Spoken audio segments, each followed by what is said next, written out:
Welcome to Penny for Your Shots, Conversations and Cocktails with Brilliant Women, the podcast where we uncork the stories and insights of exceptional female leaders from all walks of life. Our goal is to serve up wisdom, tips, and inspiration, and to support each other in rediscovering ourselves and what sets our souls on fire. We'll also share personal memories, paired with friends and a favorite beverage. I'm your host, Penny Fitzgerald, and I believe that the best stories are served up over a glass of wine or a cocktail. So grab a glass, get comfy, and let's pour ourselves into Penny for Your Shots.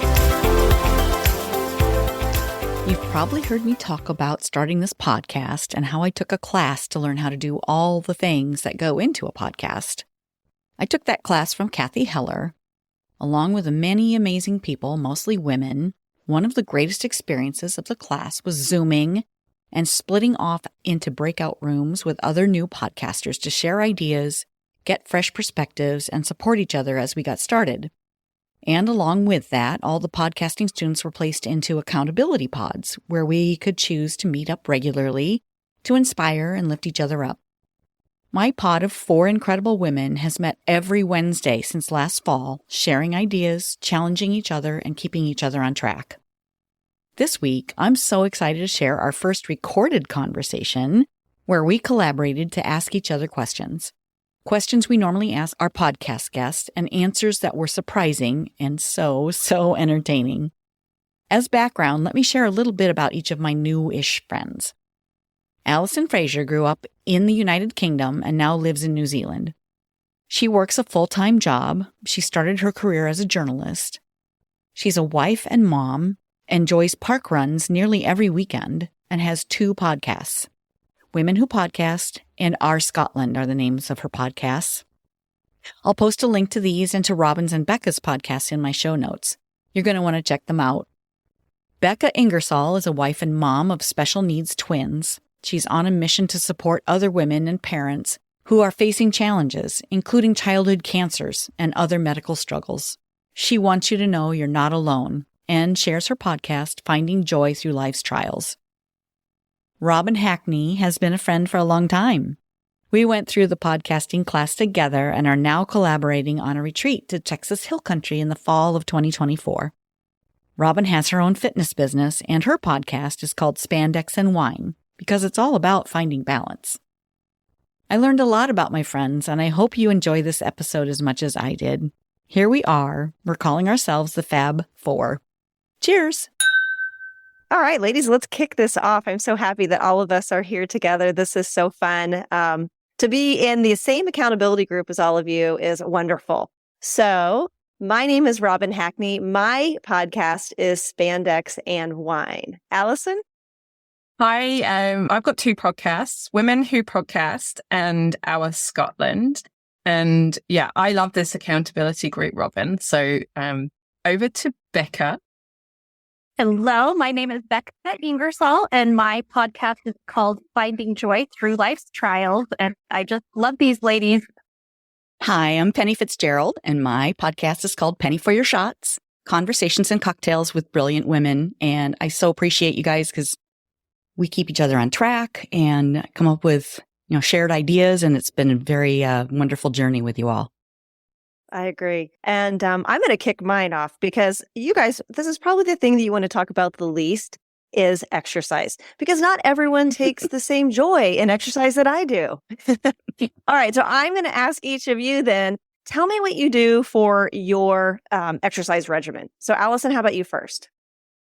So I used to hate exercise. When I was a kid at school, I tried to get out of, cross country, school sports, the lot. But when I moved to New Zealand from the UK, it was by osmosis. Everyone was really active here. And I found myself doing triathlon. These days, though, I'm a mum. I work long hours, do all kinds of stuff. But for my exercise, I run or I walk. It's non-negotiable. I do a minimum 2 kilometers a day, which is really manageable. Because some days all you can do is fit in a 2K walk. It takes less than half an hour. I've got 3 2K routes mapped out in my head. So whatever I'm feeling like, it's like, I'm just going to walk to the end of the road. I'm going to turn around and come back again, or I'm going to go around the block. And then other days I'll go for a run. So yesterday was a run day. I'm returning after injury and, losing all my fitness. But I did 4Ks, which was a mile of that was uphill. And I'm so proud of myself for not stopping. So yeah, I run or I walk. That's my exercise. I probably should do a bit of strength work, but I just don't really enjoy that. How about you, Becca? What do you do for your exercise? Well, I am one that does not love it as much as other people, but I am trying to be better. And I know that it helps so much for me, especially, and it helps with my mental health a lot, which I have struggled with in the past. And so I'm trying to be better. My go-tos are, like Alison said, I avoided PE and sports for the most part. Although I did play softball growing up. I loved softball. But anyway, so I go to the one. I love going on walks, especially because I can carry on conversations with people and have fun with friends and family if we're going on a walk together. Or alternatively, if I'm by myself, I can listen to a podcast or an audio book. Or I'm also trying to get into yoga. I enjoy it immensely every time I do it, but I don't do it consistently yet. So that's mine. Penny. I am the kid who was picked last for every team. It's in PE, yeah. So I have some traumatic memories from junior high, but I digress. But as I got older, I loved classes. So I took a lot of classes, as a young adult doing, jazzercise. Anybody remember that? And Pilates and those kinds of classes. So I love that kind of thing. But these days, I love to golf. I just kind of discovered that I think I was close to 40 years old when I started golfing. But love it. Absolutely love it. So I do, in the summertime in Iowa, I do, Wednesday night ladies league, Friday night couples league, and then we golf on the weekends, my husband and I together. So that's super fun. And then as an individual walking, I love to walk. It's kind of a solitude kind of thing. I go, especially in Florida when I'm down there, walking with listening to podcasts and catching up on, my friends' podcasts, and then also getting some of the other podcasts I listen to that are more self-reflective and business growth oriented. So there's, any topic you can think of, there's a podcast for it. So I love listening to those while I walk, and it just makes the time go really fast. And then seeing all the beautiful palm trees and flowers is also very nice and great way to start the day. Robin, what do you do? I'm sure you do a lot of different things. I do. My main focus is on strength training, and I would encourage all of you to begin if you have not. Because after the age of 30, we lose 3 to 6% muscle mass every year. So, and we're going to need that, ladies, later in life. So even if you just did 2 times a week, then you would see big improvements. And, just think about like from maybe it's a push-up, it's a squat, it's some kind of push, pull, basically. And you can jump right in. Do it. Just do anything that you can do, even if it's just a couple minutes of bicep curls and squats, whatever you can fit into your day. I would encourage you to do that. But I'm same with Penny, or I'm the same as Penny as far as walking.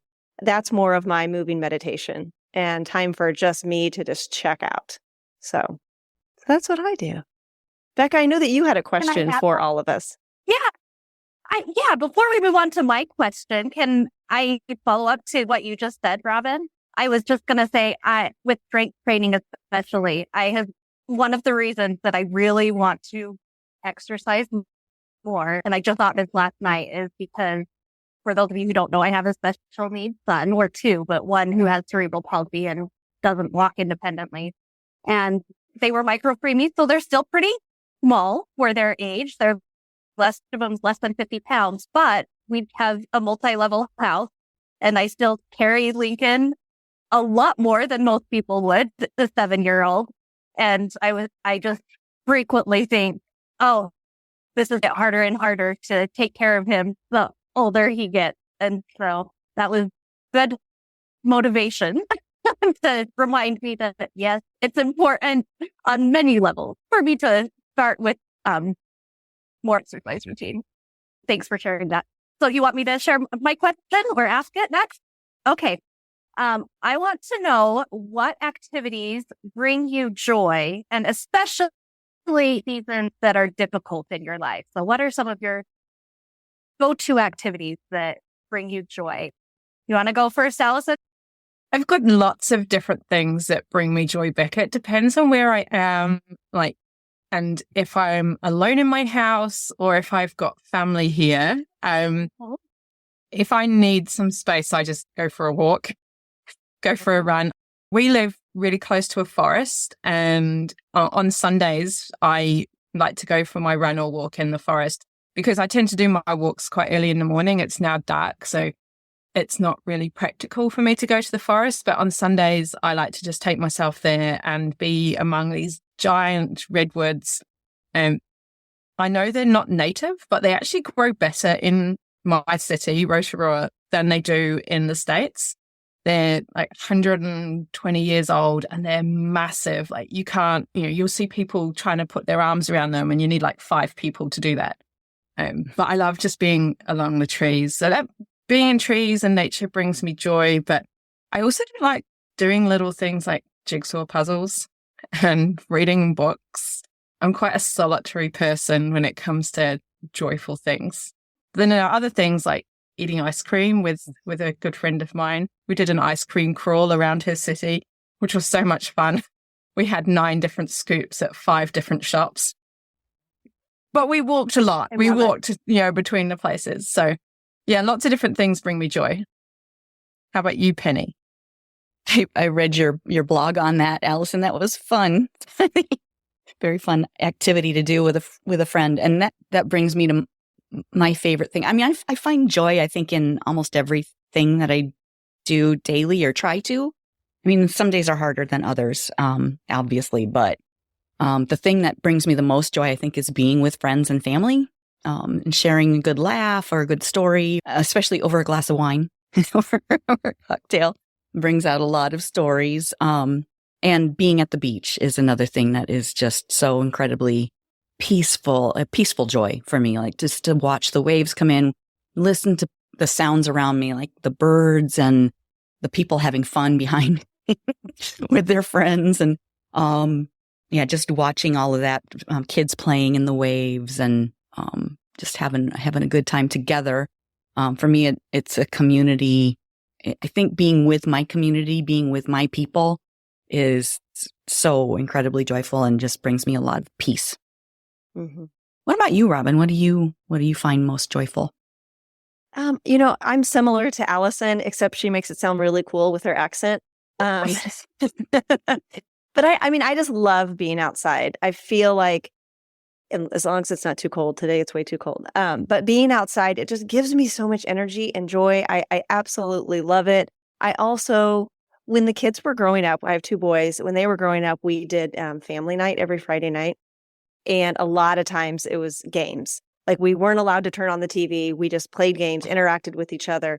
And as they've grown up, they're 30 and 32 now. One is married. And I love when we have family game night. When they come over, there's something different when your kids, Becca and Alison, you'll get there soon. But when you have an adult child, oh my gosh, it's just so much fun. It's very rewarding. And Becca, I have to tell you something that I saw today. It was a meme about glimmers.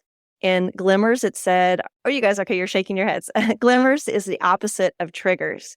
So start to look for glimmers, things that make you happy, peaceful, gratitude.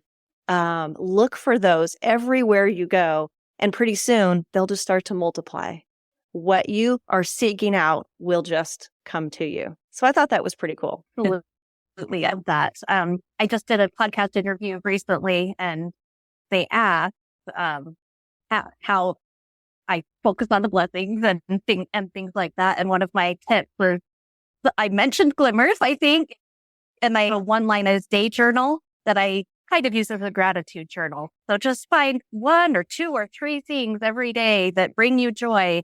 And if you are looking for them, noticing them, and then writing them down, then you just notice more on you. So I love that. Thanks for sharing it. What brings me joy? What activities? I love reading. I'm a bookaholic. So I'm constantly reading or listening to books. I love making. My mom actually owned her own craft business all growing up. She just retired at the pandemic. So most of my life, I've been making things with her. I love traveling. If I were to rank things, that might be my number one thing to do. But that's probably the case for most people.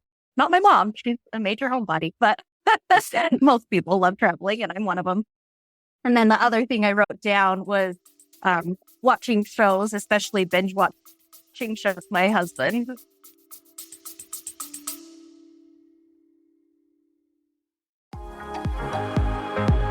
Hello, friend. Let's be real. When's the last time you did something just for you? Enter Wine Camp 2026. We're talking wine tastings, fire pit chats, sunset dinner cruises, and zero cooking required. Just show up, sip something fabulous, and reconnect with the version of you who loves adventure, sisterhood, and a glass of local Riesling in hand. Sweet, dry, or both. No judgment here. We're heading to New York's gorgeous Finger Lakes, July 31st through August 2nd. And yes, it's as dreamy as it sounds. Secure your spot at pennyforyourshots.com/winecamp. Don't wait. Room options are limited. And my crystal ball says we're going to sell out. Bring your besties or fly solo like the fabulous free spirit you are. You'll leave with new favorites either way. Wine Camp 2026 is calling. The only question is, are you in? Find out more at pennyforyourshots.com/winecamp.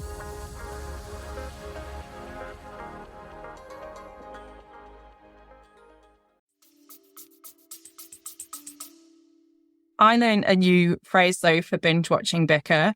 It's batch watching. Oh, I heard that in your episode. I love that. It sounds more productive. Exactly. Fun. Alison, I think you had a question for all of us too. Well, yeah, I would love to know where do you want your podcast to be in 5 years' time? What do you want it to look like, and what do you want it to be doing for you with the experiences that you get from it? So, Becca, finding joy through life's trials. What in 5 years? Yeah, in 5 years. This is really vulnerable. I haven't spoken these out loud, I don't think. But I have big dreams. I want my name to be known across the country. I want to become a public speaker. I want to I'm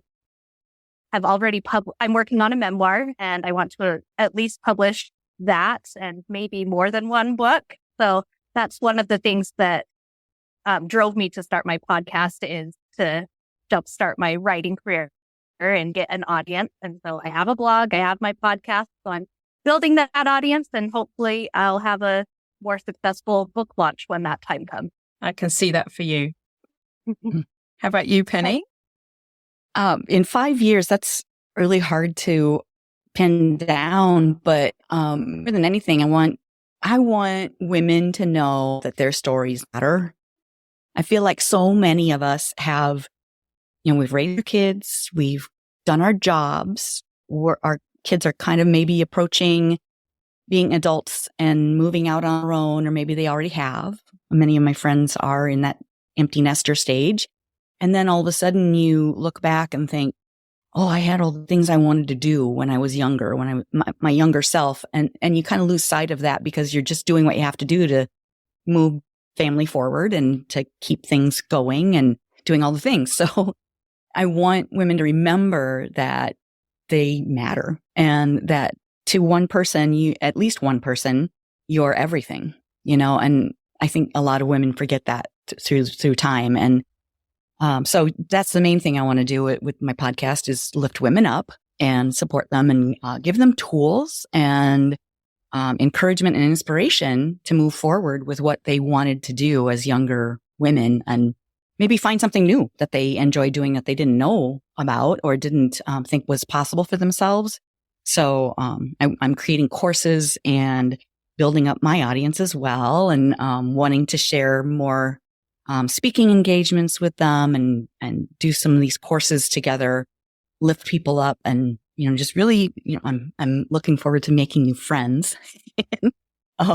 More, can you ever have too many friends? I don't think so.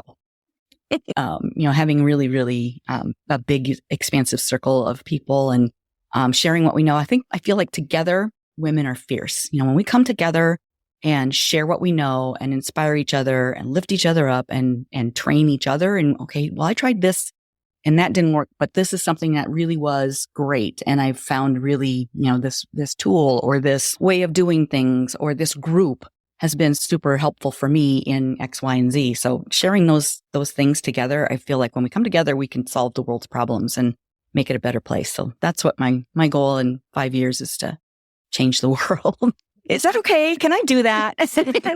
Sure. Please do. Your answer made me feel like mine was incredibly self-centered. Can I add to mine? You're not self-centered. You're doing it in service of others. I am. And I went on Allison's podcast. She asked about the billboard question, right? Or is that, no, that's Kristen Wilson. She asked, if you had a billboard, what would you want it to say? And one of the main things that I want women to know is you are never alone. That's one of my main focuses of why I share trials and share stories, because like you were talking about, sometimes, especially as moms, your world can seem very isolated, but the more we share our stories, like you said, the more we can see that we all have things in common and we're never alone. Robin? All right.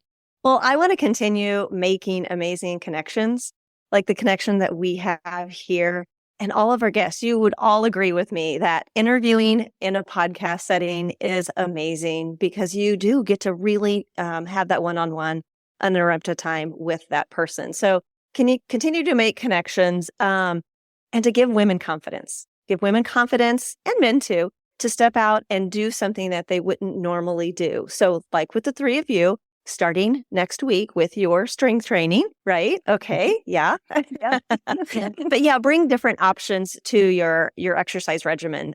And, throw in a little bit of wine here and there too. Becca, I'm going to say something self-centered as well, but I don't think it's going to be self-centered really, because in 5 years, I want to have more of a financial freedom, and I want to have the choice of, am I going to get up for 25 a.m. anymore? Or am I going to hire some of those classes out? I can't imagine stopping, teaching, but to have that option. So to be in a secure place where I feel like I could walk away or sell it to another wonderful soul. I have so many ideas for my podcast. Yeah. I have so many ideas for where I want my podcast to go. And then sometimes I think, is that just a little bit too much? Is that possible? But like you were all saying about other women, my main podcast is Women Who Podcast. And the goal of that is to get more women podcasting, because I don't know about any of you guys, and I'm sure this is actually true for pretty much all of us, is that the idea of starting a podcast, initially you would have thought, why would I start a podcast? Who's going to listen to what I have to say? What can I talk about? And I think everyone has got a podcast in them, whether it's being a guest on someone else's podcast or having their own show. So I want to inspire more women to just give it a go and speak tell their story, because it will help someone else. Like Becca, I've learned so much from listening to your podcast. And honestly, I listened to the interview you had with Suzanne talking about her son, Christopher, and I was trying to stop myself from bursting into tears as I was driving along this road. And, these people have, everyone has a story that can touch someone, and you just don't know what that's going to lead to in the end. So I'd like a bigger community of women and a sisterhood, and, we all help each other. We can all lift each other up. You know that saying about how a rising tide lifts all ships, and we should leave the ladder down. Like by leaving the ladder down, we're helping more women to climb up to the top of the ladder. So I want that for Women Who Podcast. But yeah, I also want, with Our Scotland, my Scottish podcast, I'm loving the conversations and the access I'm getting to people. I'm interviewing one of my favorite authors. You would never have done that without having a podcast. You might just, have interactions with them on social media, but having it one-on-one and being able to talk about their stories and their ideas that I think we're in a really privileged position to be able to do that. I don't know where I want that podcast to go. Our Scotland, I'm just loving the stories from it, but it's making me want to travel to so many different places. So maybe I'll have like a travel component to that podcast in the future. Who knows? But Penny, did you have a question for us? Yes. Well, normally when I'm doing my podcast interviews, I start by asking my guests about their career, like how they got started, what brings them joy, would they do anything differently, and that sort of thing. But we're kind of focusing more on podcasts today. And at the end of my interviews, I always ask something fun. So I'd like to ask you that fun question. And Becca, I know you don't drink adult beverages, but That's maybe okay. you could. I still have an answer for you. You're good. Oh, okay. That's great. Of course you do. So my question at the end of every podcast is, well, what is your favorite cocktail or glass of wine? And if you have a favorite memory to share while you were enjoying that beverage with a girlfriend or a group of your friends, what would that be? Becca, you're nodding. What's your? You want me to go? Yes. Okay. Well, for those who don't know me, I am a member of the Church of Jesus Christ of Latter-day Saints, so I don't drink alcohol. But for those of you who haven't been in Utah, there is like a massive explosion of drink shops that are non-alcoholic, and they're all sorts of different flavors and mixes, and they're all the rage. And so my favorite is called a Dirty Diet Coke, which is with Coke Zero, which I usually do actually, and coconut and lime, and that's my favorite by far. Coconut. What was that? Coconut like syrup? Okay. And lime, like and lime. Oh, yum. Yeah, really good. And mocktails are having a moment. They are. I could talk. I definitely want to have like more recipes for mocktails and whatnot. Yum. Yeah. And I do have a memory for that. So like I said, they're a big thing, and they're usually drive-through because in Utah, you probably know there are a lot of stay-at-home moms who need a break throughout the day. So you can pull through the drive-through and get a drink. During the pandemic, that's when my son was going through his cat treatment. And so we were very isolated and trying to keep away from germs even more than the usual. And it was so wonderful because I had a few friends who were very aware of our circumstance and still wanted to reach out and connect as much as we could. And so I have a dear friend named Lauren who we would go to one of these drink shops and drive through in our separate cars and then just park side by side in the parking lot and keep our windows down. And sometimes it was cold in the winter, but we would have talks, and I was able to meet up with her and have girl date with a drink, even though I wasn't able to see many people outside of my family. Love it. It's so important to keep connections, and that was a really creative way to do it. Very good. Yeah. Love it. Allison, what about you? What's your favorite cocktail or drink? I have two lives. I have a drinking Allison and a non-drinking Allison. So when I was training for my first Ironman in 2004, I stopped drinking alcohol because I thought it would help me with my training. And I've never really got back into that habit of drinking alcohol. It's not to say that I won't have a drink. Like if there's champagne on offer, I will make an exception for champagne.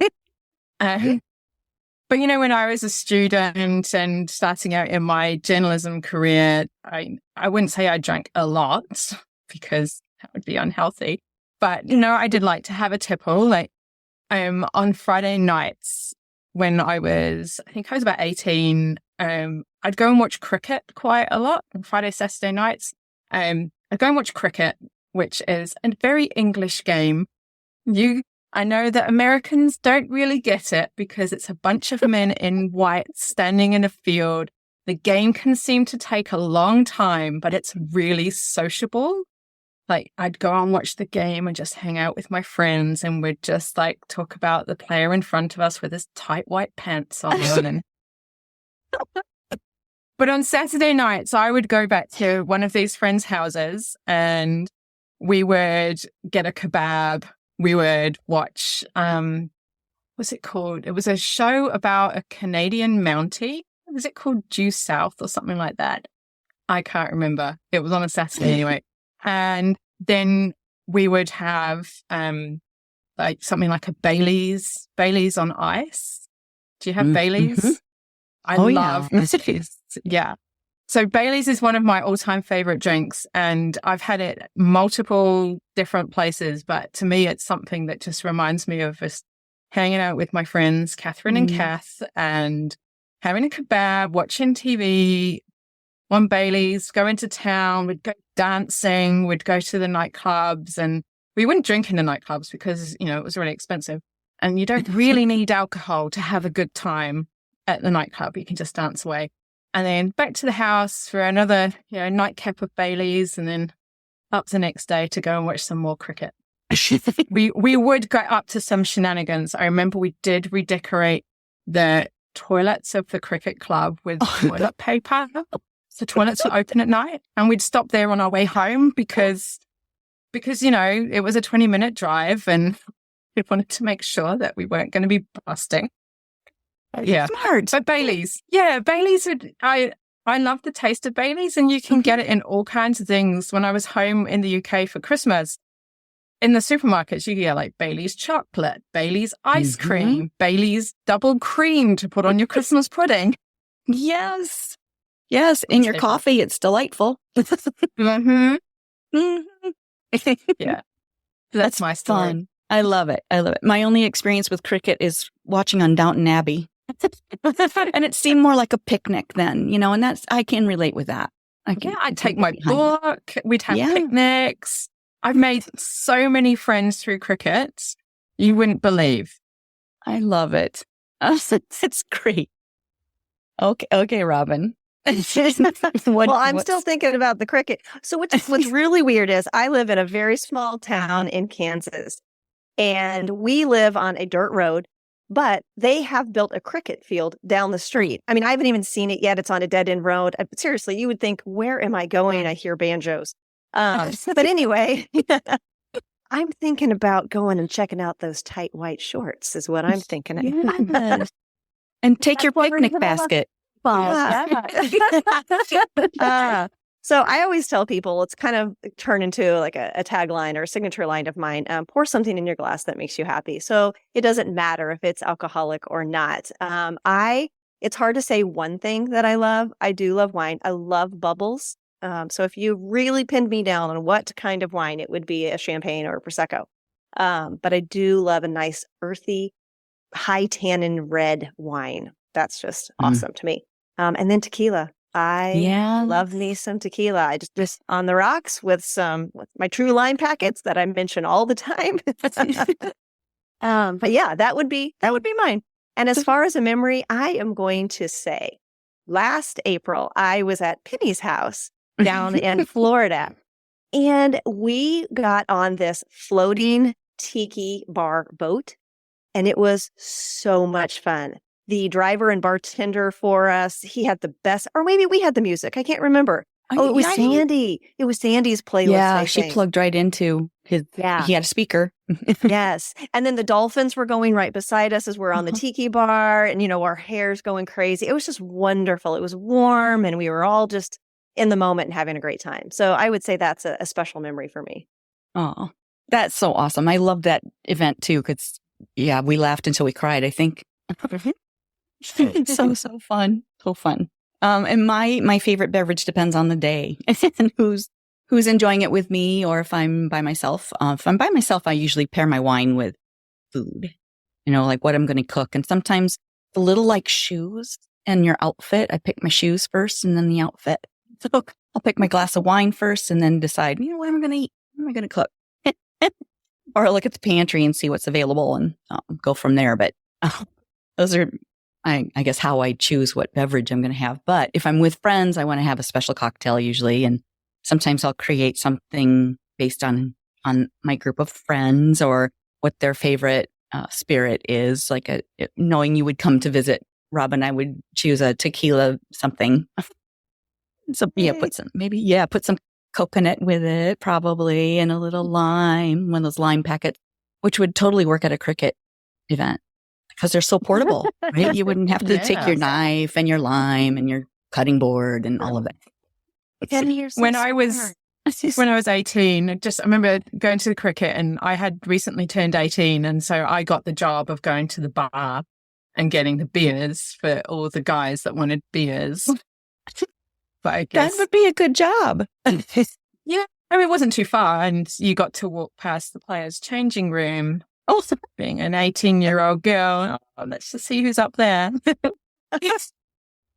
I'm learning so much about you, Alison. I love it. I love it. I've actually got loads of alcohol stories, but probably it's too many for this podcast. But Robin, you mentioned tequila. I walked the Inca Trail, and so it took us, 4 days, and we ended up at Machu Picchu. And we finished the day before my birthday. So my birthday was the day after we'd done Machu Picchu and the Inca Trail. And so we were celebrating like the end of the walk. I was on a group tour, and I love pisco sours. It's the drink of choice in Peru. It's so yum. But then because it was my birthday, the guides decided they were going to give me some double tequila. And the combination of altitude and celebrations, I've never been that sick in my life. And all I remember was going back to the hotel with my head outside the window of the taxi. So I've never touched tequila since. That pisco sour, that was a really nice flavor. Mm-hmm. Yeah. Can't blame you on not wanting tequila again. Oh my goodness.